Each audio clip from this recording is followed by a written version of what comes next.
Mes amis, j'espère que vous avez passé une semaine bénie et que vous attendez avec impatience le prochain sabbat. Savez-vous que ce sabbat particulier a été désigné dans le monde entier comme sabbat des enfants? Il fait partie du calendrier des enfants et des journées spéciales des adventistes du 7e jour que vous pouvez trouver sur le site de la conférence générale. Les enfants sont une récompense, lit-on dans le psaume 127, verset 3. Et comme c'est vrai dans la famille et dans l'Église, qu'est-ce qui est plus important que nos précieux enfants? Personnellement, ma Nancy et moi, nous avons été bénis avec 3 merveilleuses filles qui sont maintenant adultes et mariées, nous donnant 3 beaux-fils spéciaux. Et de ceux-ci, 11 précieux petits-enfants sont nés. Quel beau cadeau du Seigneur!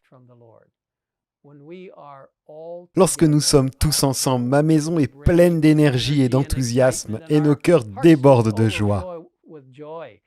Cependant, comme vous le savez peut-être, surtout si vous êtes un parent ou un grand-parent, une tante ou un oncle, ou quelqu'un d'autre qui s'occupe d'enfants, avec la joie, il y a aussi les responsabilités.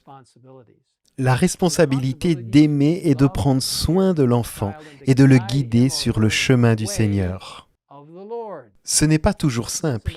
La vraie sagesse ne vient que lorsque nous nous tournons vers Dieu pour obtenir sa bénédiction et sa direction révélée dans sa parole, y compris par les conseils pratiques que nous trouvons dans l'esprit de prophétie. Vous savez, à l'époque de Jésus, les parents expérimentaient aussi des joies et des préoccupations, et beaucoup désiraient une bénédiction spéciale de Jésus. Dans l'évangile de Marc, nous trouvons le récit d'une de ces rencontres. Malheureusement, les disciples n'ont pas été très accueillants. Nous lisons cela dans Marc, chapitre 10, versets 13 à 16. Des gens lui amenaient des petits-enfants afin qu'il les touche. Mais les disciples leur firent des reproches. Voyant cela, Jésus fut indigné et leur dit : « Laissez les petits-enfants venir à moi, ne les en empêchez pas, car le royaume de Dieu est pour ceux qui leur ressemblent.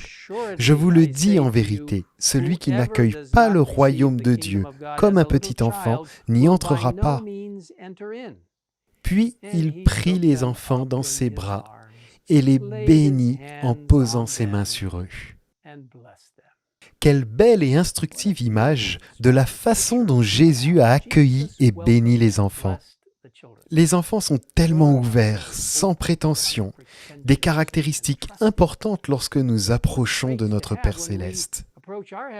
Dans le livre Le ministère de la guérison, un livre merveilleux, j'espère que vous l'avez acheté et que vous l'avez lu ou que vous êtes en train de le lire, Ellen White nous donne un aperçu des coulisses de cette histoire. Voici ce qu'elle écrit. Quand les mères vinrent à Jésus, désireuses de le voir bénir leur tout-petit, les disciples considérèrent cela d'un mauvais œil. Selon eux, ces enfants étaient trop jeunes pour qu'une rencontre avec Jésus leur soit bénéfique. Jésus n'appréciait pas la présence de ses enfants, conclurent-ils. Mais le Sauveur comprit le souci de ces mères, d'élever leurs enfants selon la volonté de Dieu.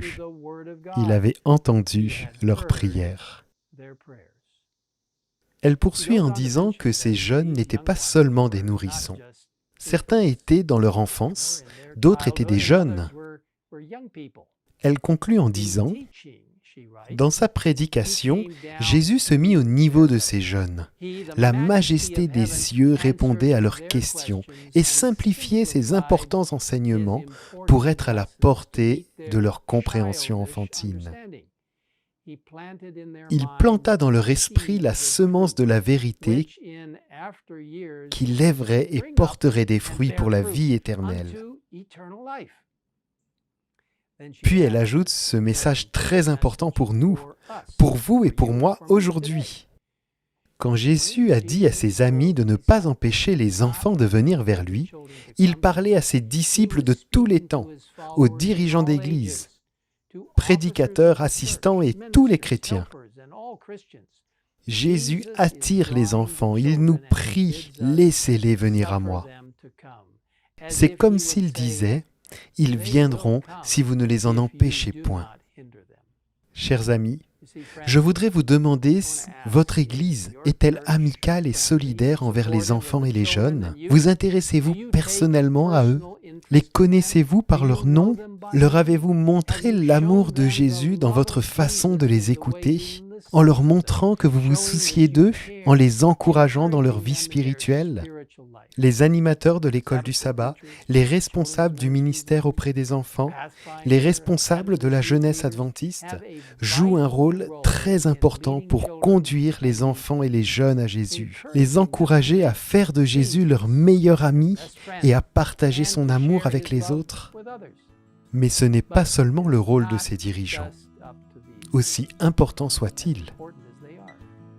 N'oublions pas que les enfants et les jeunes nous regardent, vous et moi, pour voir comment nous vivons notre foi, pour voir quelle différence Jésus fait dans nos vies.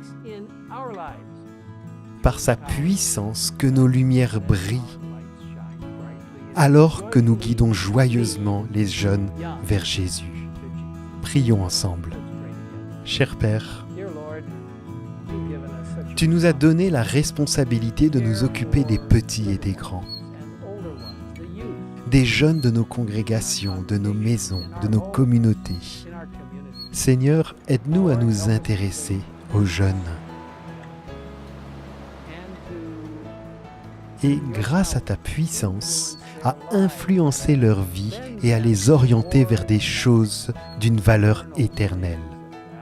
Seigneur, guide-nous dans notre expérience pratique à l'Église ou à la maison, partout où nous sommes, alors que nous interagissons avec les jeunes et les aidons à se diriger vers leur meilleur ami, Jésus-Christ.